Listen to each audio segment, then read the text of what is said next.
Whether it's a novelty work cup, treasured office paint, or company toy mascot, whatever you bring to work to help you be you, Workplace celebrates it.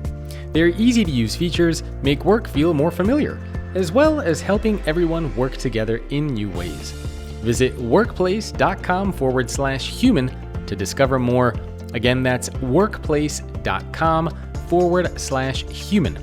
Workplace from Facebook. Make your place of work a great place to work.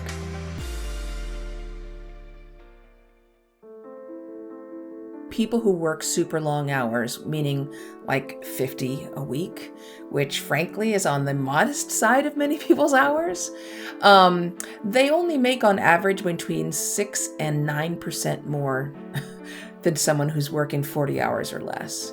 So, there is not a huge financial gain from working really long hours. In fact, people who take all of their vacation time every year are more likely to get it promoted, and they are more likely to have a higher salary than those who do not take all their vacation time.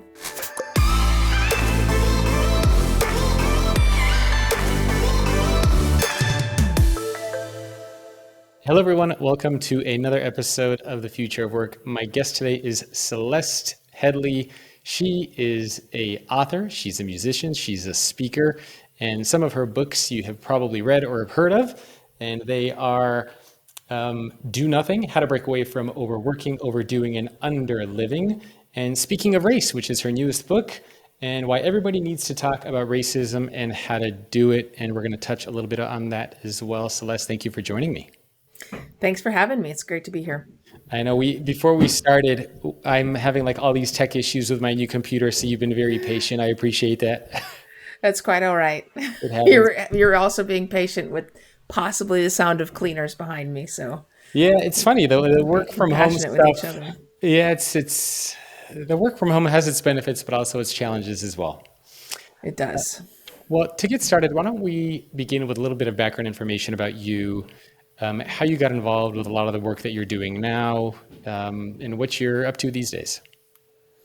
I am at least 25-year veteran of public broadcasting, both PBS, NPR, PRI, etc. That's really how I started in research on conversations, because I was a host with NPR and all those others, and I wanted to get better at interviews, which in the end are just time-limited informal conversations. Yep. Only to discover that most people weren't great at them. And it was usually the listening at which they fell down on. So I wrote a TED Talk that went viral, and that led to my first book. And since then, I've sort of doubled down on the research and work in the conversation field. And lately, it may not be surprised that one of the most difficult conversations we can have is race, and that's what I'm talking about now. Very cool. So that TED Talk, I suppose, transformed your life in several ways. Yeah, very unexpectedly. I did not expect anyone to be interested in it, but here we are, 26 million views and plus later. Oh my God. Yeah. 26 million views. Well, I wanted to touch on your book, Do Nothing, really quick. And I have a quote here that I wanted to read. And I love this quote. I wish I would have heard this earlier. So I'm just going to read it really quick. It's a couple sentences, and then I thought we could talk a little bit about it. And it's something that I think is a great reminder for all of us. And the quote is from Bertrand Russell, In Praise of Idleness, written in 1932. And the quote is, "It will be said that while a little leisure is pleasant, men would not know how to fill their days. If they had only 4 hours of work out of the 24, insofar as this is true in the modern world, it is a condemnation of our civilization. It would not have been true at any earlier period. There was formerly a capacity for lightheartedness and play, which has been to some extent inhibited by the cult," I love this phrase, "the cult of efficiency. The modern man thinks that everything ought to be done for the sake of something else and never for its own sake." I love that quote. I feel like I do too, yeah. I feel like I am guilty of that many times. I mean, whenever you're an entrepreneur as well, building your own business too. Maybe you feel this way as well. But whenever I have free time, I feel like I should be using it to work on something. and it's Yeah, the to-do tough. list in your head never is empty. No. I mean, I was overwhelmed while I was still working full time for someone else. And I thought that becoming my own boss would actually make that better. Yeah. And I'm sure anybody who is their own boss is laughing at me right now because that's ridiculous. It made it worse. Of course it did. Yep. And I succumbed to this idea that if I work a bunch now, I would justify working until 10 o'clock at night because I'd be like, I need to get ahead on Yep. my to-do list. And I never stopped to think, wait, I keep getting ahead on my to-do list, and yet the to-do list is never empty. No. So what is the point of working until 10? I mean, I love that Bertrand Russell quote for a bunch of reasons. First of all, I originally wanted to call the book The Cult of Efficiency. That was nixed. But I love it also because he wrote that so long ago. Yeah. And Before here we technology, Yeah, smartphones, it's stuff. before we could blame it on smartphones, before we could blame it on the information age, right? And he also calls out something that I found out over the course of my work which was I forget the way he says it, but he says something like it was never this way before. Yeah. And when I first read that quote, I just passed right over that. And yet it turns out he was literally correct. He was not being metaphoric. It is literally true that for most of human history, for most of 300,000 years and change, we lived one way. And then all of a sudden, 200 or 300 years ago, we completely changed that. And it has been toxic. And so I kind of am like, okay, let's flip that switch back off. Let's put things back to the way they were. What caused that change? Is there like a specific moment or time in history that caused us to focus on efficiency and productivity so much? Yeah, it was the Industrial Revolution. When learning about the Industrial Revolution in high school and college, they really don't explain to you how much changed. Yeah. Before the Industrial Revolution, for most of human history, people, even peons, worked maybe half the year or less. They didn't spend a day or an afternoon celebrating a wedding. They would spend a week. The rhythm of work pulsed. They would work really hard to bring in the harvest, and then they had a week-long harvest festival or more, right? They often owned their own tools.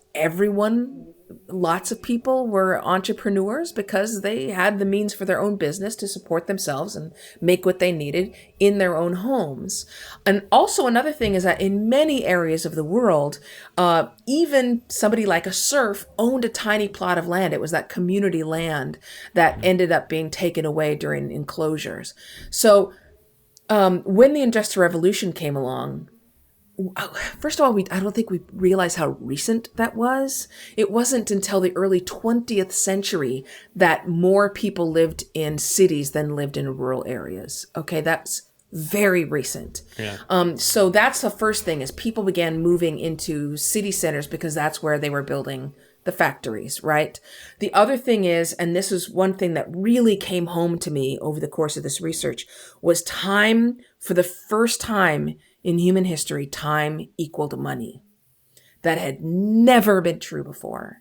Always, if someone needed a wagon wheel, you went and you bought your wagon wheel, and it was worth what a wagon wheel was worth. But when you're a factory and you're pumping out more and more and more wagon wheels, it doesn't matter, that particular special wagon wheel, that particular job, that particular customer. What matters is how many wheels can you make in an hour. And that is a revolutionary change. That changed just everything. Yeah. And now, of course, we're obsessed with productivity and efficiency, the hustle culture, as they say. And it's tough to kind of break through from, not even for entrepreneurs, but even for people who have full-time jobs. I remember on numerous occasions going out with friends who have full-time jobs, successful executives at companies, and even during dinner at a fancy restaurant, the phone is sitting at the dinner table. They're responding to Slack messages from their team. It's like, why are you even going to these dinners. Like you're not present. I suppose technology is also causing a little bit of a challenge for us to try to disconnect, right? I mean, partially so. Technology is not the villain in this piece. The technology is the henchman, right? The technologies make it easier for us to give in to our already existing addiction to productivity. Like, think of it this way: if time becomes money, then most people think most people believe they don't have enough money. Yeah. Like even billionaires, are out there trying to get more money. And so if time is money, then many people think they can't afford to waste any of it. All of your off time is too expensive, Yeah. right? But this was joined with a religious push in which you had the Protestant work ethic, and it wasn't just Protestants. There's all kinds of religions, and they talk about earning your way into heaven and idle hands, the devil's playground, and all these constant messages barraging us, telling us that if you are idle, you are lazy, which makes you bad. All of these religious faiths were all also telling people that idleness is equivalent to being evil, right? And then you get the late 19th century and the early 20th century in which it also became part of government messages, in which the harder you work, the more patriotic you were. Because if you work really hard and you earn a little more money, then you can buy American or you can buy British, and that makes you an even better citizen. So you have all these forces working on us and convincing us and manipulating us to believe that being idle is lazy, which means you're bad, which means you don't deserve anything. I mean, it's almost too much to resist. I mean, since then we have every ensuing generation has leaned into this idea that not being productive is just shameful.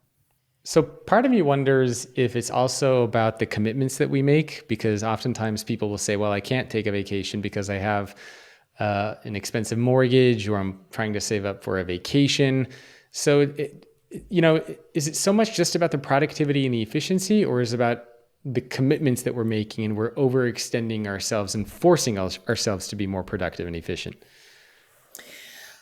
With the caveat that every person's situation is individual. Yeah.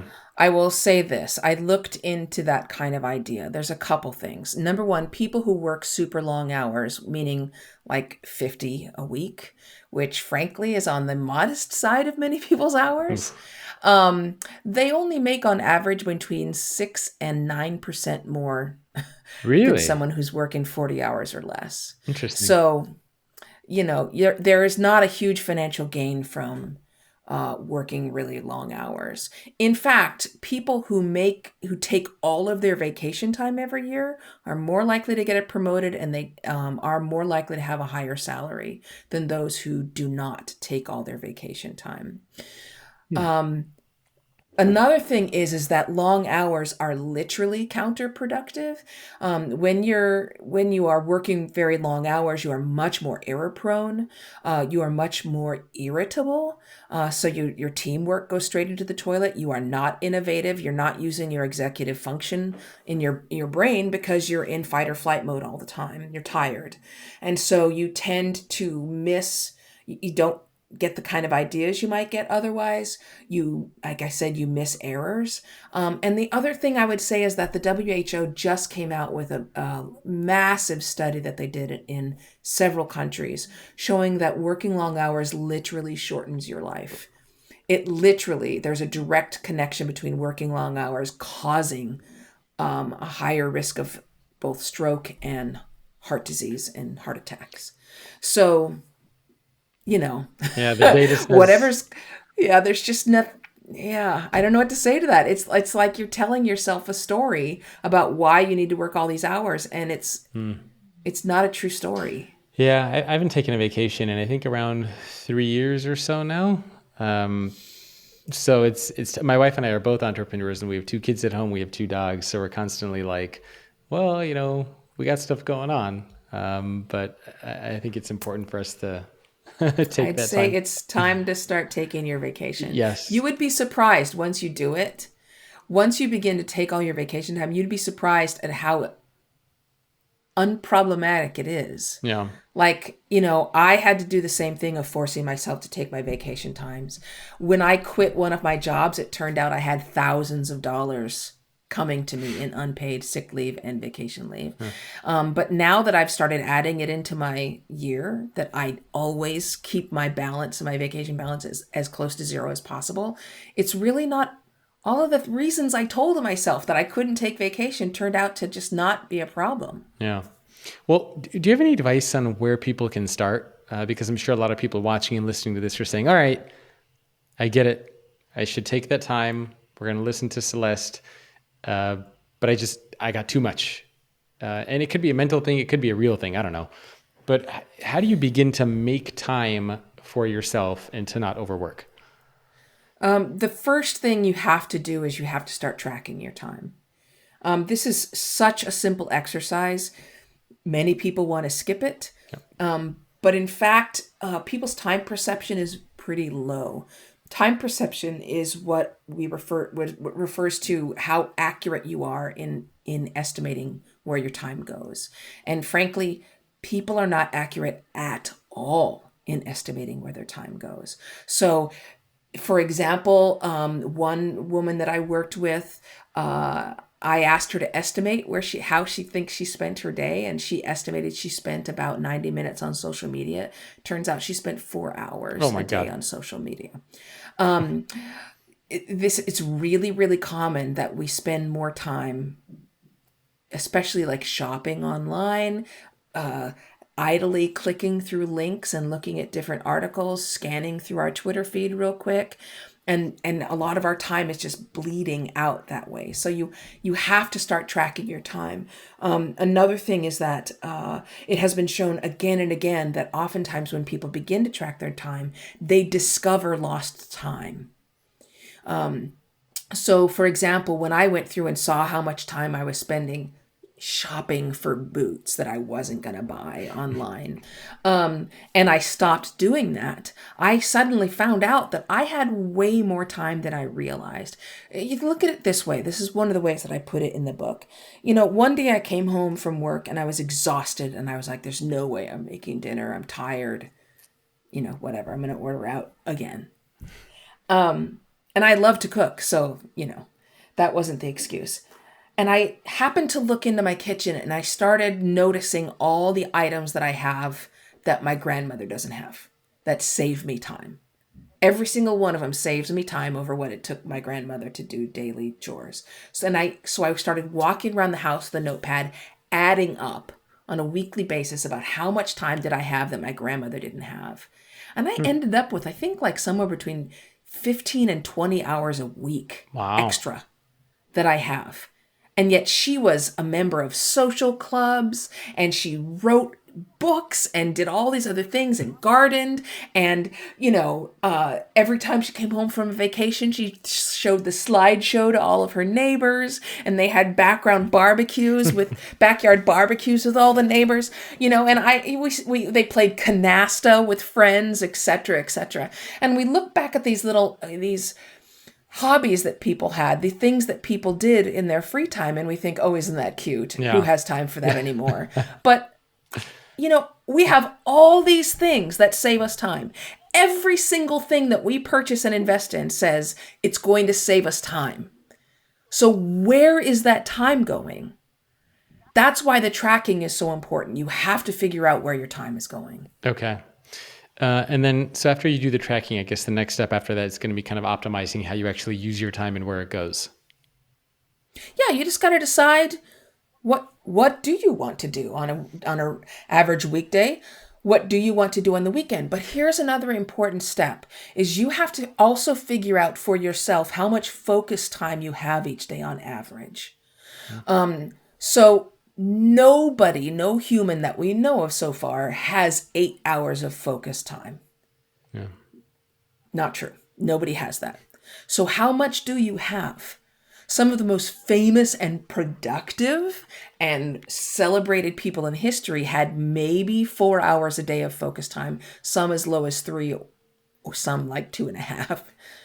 So you need to sit down and the way that I outline it in the book, but super briefly, what you're going to do is for me, it was 2 weeks. You're going to sit down and you're going to focus on one thing at a time, not taking a break to take a look at your email. You'll say, okay, for an hour, I'm going to do whatever this is, writing, whatever this is that I'm focusing on. And keep going until you start getting distracted in a way that it's difficult to pull yourself back. And at that point, take note of the time, get up and stop trying to work on anything that takes real focus. And after you do this for a couple weeks, you'll begin to get an idea of how much focus time do you have each day. Then you can go to your schedule and say, okay, how much time do I have when I can really focus? And when is that? Am I better in the morning? Is that easier for me to focus? Is it the afternoon? When is the period of time when my brain is at its best? Okay. Well, I want to switch gears a little bit and talk about something totally different than productivity, and that is cancel culture. And I know it's a nice, smooth transition, right? It's okay. So this is an important topic, and I think it ties into some of the things that you talk about in your new book, because I feel like, and this is something at least a lot of leaders I know struggle with. On the one hand, we say that we want transparency, authenticity, and all these different things from people. But on the other hand, if somebody says the wrong thing, we come after them with pitchforks. How do you balance this idea of being open and transparent, but at the same time having a difficult conversation, whether it's about race, whether it's about politics? Nowadays there's so many debates about vaccinated, unvaccinated, especially we're talking about with kids now. How do you have these difficult conversations in a safe space where people just won't come after you? I don't think anybody has to worry about cancel culture. I don't think you should even give it another thought. Number one, so-called cancel culture has been around for as long as recorded history. Yeah. There was one entertainment historian who went back and started tracking newspaper articles of all the times comedians said, I'm not allowed to tell the kind of jokes I want to tell. They're trying to cancel me in essence. And these date back to the 19th century. And all of them warn, if you clamp down on what kind of jokes I'm supposed to tell, then no comedian will have the freedom of speech to tell the jokes they want to tell. It's never been true. The thing of it is that, if you believe in capitalism, then you can't believe in cancel culture also. Cancel culture is just capitalism. Yeah. If you're telling jokes and some people don't like them, they're allowed to tell you. Michael Harriot, who writes for The Root, said this about Dave Chappelle. He said, it seems like the only response he thinks is credible is laughter. And if people don't laugh at his jokes, that's not an acceptable response, right? If you say stuff, you're perfectly free to say whatever you want, but you can't, you're free from government prosecution. Yeah. That's what the First Amendment affords you, is that protection, but it doesn't protect you from people saying, wow, that was mean and obnoxious, and I'd prefer not to work with you. And it's the same thing with a corporation. If I was a major CEO and someone said something that was insulting or exclusive or just downright mean to a certain portion of my possible customers, I have the right to say, you know what? We don't want to associate that you're blocking off some of our customers.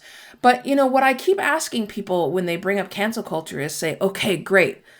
You're concerned about cancel culture. Okay, give me an example of someone who's been canceled for saying something. And no one has yet to say that because, obviously Dave Chappelle was not canceled. Yeah. His Netflix special is still on Netflix. He's still a millionaire many, many, many times over. His shows are still selling out. Yeah. He's fine. So, I don't think anyone has to worry about it. The one example I brought up a few times actually on this show was an executive at Google. And he wrote this article how he grew up basically in a racist background. He grew up to hate Jews. I think he was like a VP of engineering. And he wrote this whole article and he put it on LinkedIn, basically explaining why this was wrong, how the way he grew up, how he saw the challenges there, why everybody should be focused on love and respecting each other and kindness. And from what it made it seem, Google ended up firing him for writing this. And this became like a huge thing. And there was tons of comments on this article that he put up on LinkedIn. And half the people were saying, it's so brave of you to come out and say these things. And then the other half of people were like, you're the scum of the earth. And his kind of response was, look, I'm being open and honest, and I'm sharing my journey with you. And, I lost my job as a result, and a lot of people are coming after me. And just in general, I feel like a lot of leaders, when they have something that they believe in or something that they want to share, part of them is scared to share it because they have employees, they don't want to lose their jobs, they don't want to say the wrong thing. Do you not see any of that happening, like in the business world? Or am I totally nuts? Honestly, I don't think you're nuts. I don't know if I read that. Are you talking about the employee who wrote that 10-page memo saying we should stop focusing on gender diversity? No. This was a VP at Google. I can send you the link afterwards. I'm trying to remember his name. But he wrote an article on LinkedIn. I mean, it was like his manifesto, I guess he called it, basically talking about racism and why it's bad and how he grew up in that kind of an environment, and it ended up not going well for him. I don't know that particular I don't know that particular thing or the details of that. So I can't speak to it. I'm sure I've always been people who have been fired unfairly for speaking up. But frankly, it's often the marginalized people who do that, who most often get punished. The people who are most likely to speak up about discrimination, bias, inequity, and justice in a company are women fighting against sexism or people of color fighting against racism, and they are the most likely to be labeled as troublemakers and problems, and they're the most likely to pay a price either in a lack of promotions or in getting fired. I mean, the thing for me is like anyone who reads my history, I haven't looked at my Wikipedia page, it might be there, but knows that I have been a victim of harassment and sexual harassment in my own that made New York Times headlines. And when the WNYC let me go is so they could retain this man who was a serial harasser and abuser and had multiple HR complaints against him. Nobody wrote headlines about me bemoaning me losing my job. And I have to say, as a female and a person of color, I find it odd that we only seem to care about certain people losing their job and having to land on their feet. And frankly, a lot of people who said nothing to protect me or speak up for me at the time I was going through all this, later on said, "Oh, I'm so glad at least you landed on your feet. You're doing well." Yeah. As though me bouncing back was a justification for not doing anything at the time. So yeah, I'm not saying I'm not sympathetic. If somebody gets fired unjustly, that's awful. But also, where were you? Yeah. Where was the outrage? Whatever you bring to work to help you be you, Workplace from Facebook celebrates it. Their familiar features help everyone work together in new ways. To make your place of work a great place to work, visit workplace.com/human. That's workplace.com/human. Yeah, no, that makes sense. And I'm sorry that happened to you. My wife actually has a couple stories that she's never shared publicly. Maybe one day she will, about things that happened to her during the course of her career in corporate America. It's hard. It's really hard to speak up. And I don't just criticize anybody who chooses not to. That is a decision that really has to be absolutely personal. So as a leader or as even an employee at an organization, is your advice that we should be comfortable and we should just share what we need to share, be open, and not necessarily worry about, I don't want to say don't worry about the repercussions. I mean, obviously you're not going to go around and you still have to act like an adult and be respectful. All those things still matter. But should we not be scared, especially in a corporate environment, to share what we believe and value? I think that most of us our skills in conversation are not great. And that once you become a skilled conversationalist, which usually means you're really improving your listening skills and your ability to ask good questions, that's usually what that means. You don't have to be afraid of all of these subject matters. I mean, I'll give you a prime example. One of the things that's causing a huge dip in morale and well-being among employees is the current political situation. Yes. And this was especially true under the Trump administration. So many managers believe the solution to this is just to ban people from talking about politics. Yep. But in fact, it's pretty bad for your well-being when you have to suppress these concerns and these parts of yourself. What's the much better solution is to get your employees the training they need in order to be good team members, meaning I can work with you even when we disagree, and even if I don't like you. We see no connection between whether you like another person and whether you can work well with them. And also to train them in how to have the conversation in a respectful way that honors both people's shared humanity and doesn't lead to an argument. That's the healthiest way to go. So I'm not saying don't say what you want. I mean, obviously, you do not need to be making sexist, demeaning, racist statements, obviously.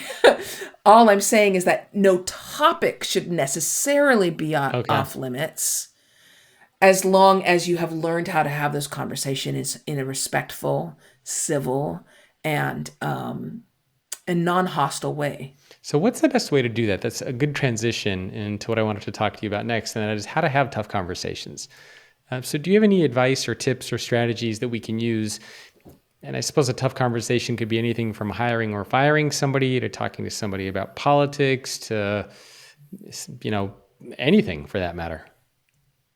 Yeah, I mean, number one is to stop going into conversations with an intention of changing somebody's mind or convincing them of someone. I'm definitely guilty of that. Because it's not going to happen. Yeah. So you have this intention that I'm gonna convince this person. I'm gonna cow them with all of my great statistics and facts.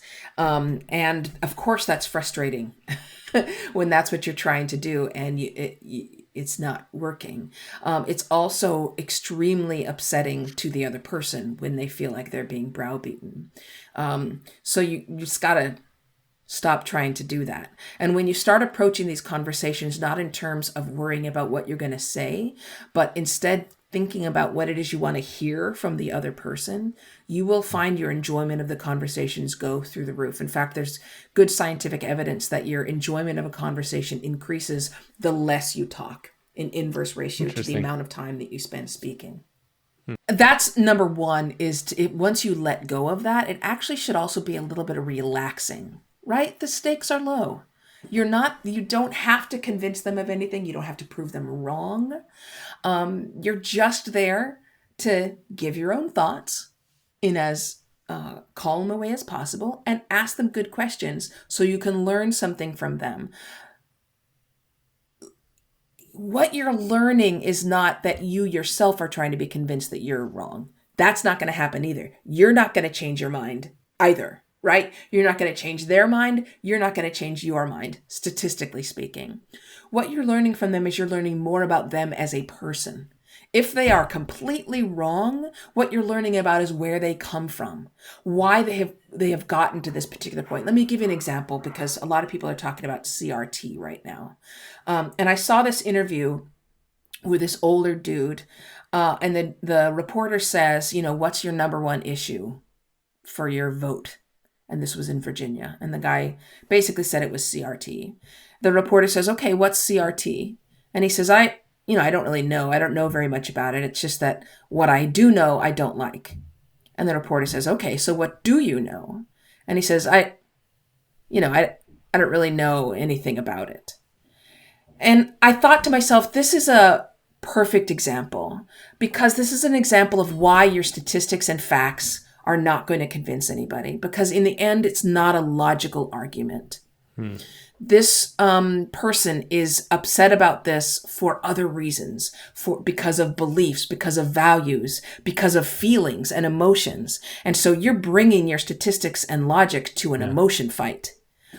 And the way to have that emotion connection is to connect empathically.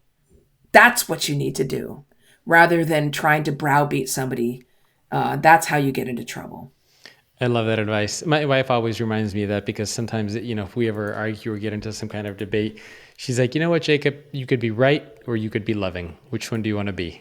And I'm like, fair point. Because I always fall into that trap, right? Of like, I don't care. I got to prove my point. I'm going to throw numbers at you. And she's just like, I don't care. Like if it doesn't make me feel good or if it's not something, I don't care what stats you're going to throw in my way. It's not going to help you. And it's a good reminder. My wife is always reminding me about oftentimes the decisions we make are emotional, not always logical. Yeah, absolutely. And we should know that judging by what human talents, what we're good at. Yeah. We are incredibly good at reading tone of voice, the amount of information we get. Here's an example I use all the time, which is how many times have you called a friend and they've said hello and you say, what's wrong? Like that's how quickly some very sophisticated information is relayed just through our voices. We are empaths. And so why we try to not use that superpower that we have and instead, use our statistics and our graphs, I don't know. Do you have any other advice or tips for how we can have difficult conversations? I think we touched on one or two of them there. Yeah, we did touch on a couple of them, but let me say this, is that you have to make sure you're in the right frame of mind for it. So one of the things that I walk you through in the new book, Speaking of Race, is setting the right environment for it. Understanding what frame of mind you're in. If you are rushed, if you're busy, if you've got a million things going on in your head and someone comes to you to talk to you about something difficult, I suggest you simply say, look, I'm not in the best frame of mind for this, and you deserve my focus. Can we put a pin in this until later? And this is especially true with very difficult conversations, is set yourself up for success. Why would you want to have this difficult conversation when either you or the other person is not in the best frame of mind? It always confuses me why people just choose to fire people at the end of the day. Do it in the morning. Yeah. Have them come in and then say, okay, bye, before they're tired, before they've worked all day, right? I mean, find the best time, the best location, the best frame of mind.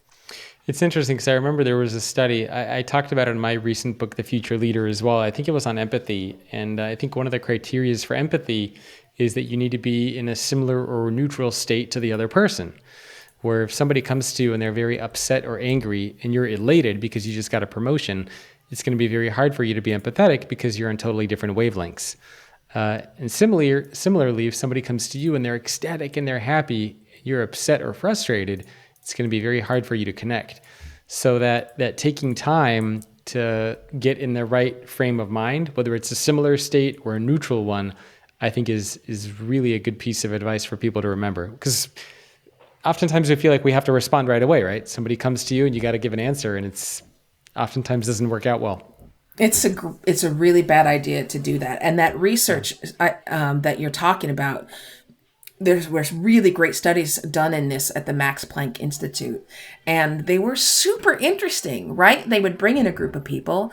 Everyone would look at a picture of cute puppies.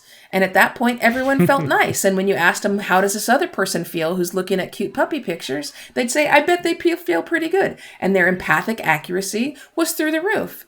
Yep. Then they showed everyone pictures of maggots, and everyone felt really horrible. And when they asked them, hey, how does this other person feel looking at maggots, they were pretty accurate in saying, I bet they feel horrible. The problem came when one group was seeing puppies and one was seeing maggots. And all of a sudden, the puppy group was like, you know what? I don't think it's that bad to look at maggots. Their empathic accuracy went into the toilet because they were comfortable and happy. It's exactly what you're talking about. When we are comfortable, our empathic accuracy goes down. It doesn't mean we're not capable of empathy. It means we struggle to see and appreciate other people's pain. All right. So that putting a pin in it, I think, is a very simple yet practical thing that we can all do, is just say, give me a couple minutes, I'll get back to you, and then we can have that conversation, which I think is great advice. One of the other things that I wanted to touch on quickly, we just have a couple of minutes left, is this concept of polluted time. And I think it's an important concept, and I just wanted to quickly touch on what that is and how we can avoid having polluted time. Polluted time is when you are literally filthing up your free time by putting work into it.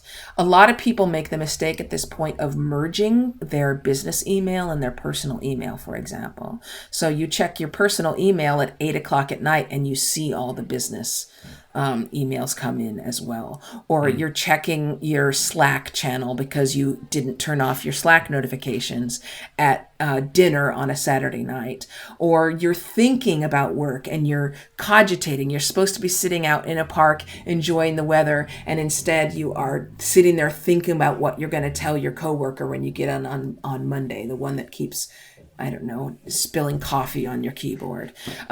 That's polluted time. You have polluted your free time. And it's dangerous because every time you look at your phone, at this point, our brains do not distinguish between using our phone for pleasure and using our phone for work. Same thing with our computer, which means that when you take a break from work and you immediately pick up your phone and start scanning through social media or whatever it is you do on your phone, your brain thinks you're still working. So you're not getting a rest. You are not getting a break. The same is true when you're lying in bed. You pick up that phone right before you go to bed while you're lying there, and essentially you're telling your brain the bed is also a place for work. Yeah. So essentially, when you're polluting your time, you are claiming your sleep area, your eating area, your entire house for work. And this is why this is important to remember. If you have sleep troubles, one of the first things that a sleep doctor will tell you is do nothing in that bed except sleep. You want your brain to learn that when you get in that bed, it is time to sleep. Now think about this when you are using that phone and answering emails, business emails, and taking business calls from every part of your house. What are you teaching your brain? Yeah.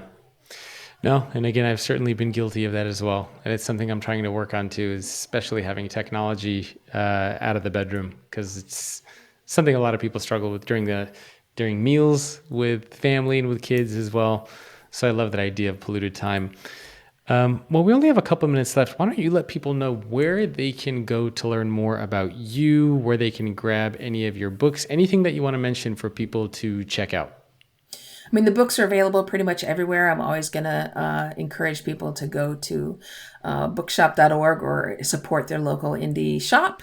The easiest thing to do if you want to figure out what I'm doing is go to my website. I keep it fairly well updated, and there's a calendar there. So speaking of Race just came out. I have lots and lots of free virtual talks.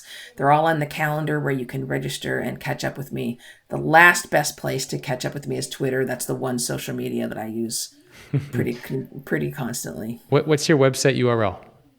It's CelesteHeadlee.com. And my Twitter handle is Celeste Headlee. Simple, very easy to find you. Well, thank you so much for taking time out of your day. We had a couple of technology issues, but I think everything worked out in the end. So I really appreciate you sharing your insights and ideas with me and with everybody else who's listening and watching. Thank you so much. And thanks for spending the time. Of course. And thanks everyone for tuning in. And I will see all of you next time.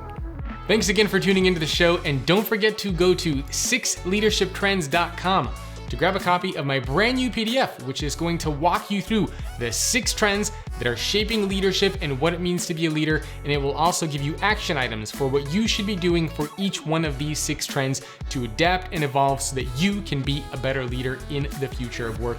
Again, that is 6leadershiptrends.com. You can either spell out the number 6 in the URL or just use the number 6 in the URL. They will both take you to the same place. Thanks again for tuning in.